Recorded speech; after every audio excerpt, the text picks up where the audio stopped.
साहेब असुद्दीन ओवैसी यांनी हेच वक्फ बोर्ड विधेयक आहे ते फाडलं आहे लोकसभेमध्ये. बाहेर फाडायला काय काय किंमत आहे? हे देशाचे कायदे मानत नाही ना, याचा अर्थ आहे. तुम्ही विधायक फाडताय म्हणजे ते कॉन्स्टिट्युशनल डॉक्युमेंट आहे आणि तुम्ही कॉन्स्टिट्यूशनची वार्ता करता.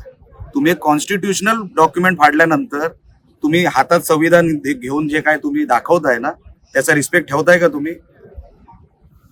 तुम्ही बाबासाहेब आंबेडकरांचा अपमान करताय, त्या संविधानाचा अपमान करताय. विधायक फाडणं म्हणजे काय? तुम्ही एक हे फाडताय, कॉन्स्टिट्यूशनचं एक डॉक्युमेंट फाडताय. हेच तर चाललंय.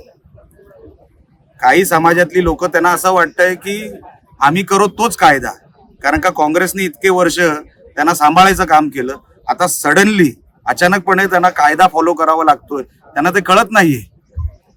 पण हा खरोखर अपमान आहे आणि खरं तर त्या ओवेसीच्या त्या दोन्ही भावंडांना हा देशच त्यांचा नाही असं वाटतं.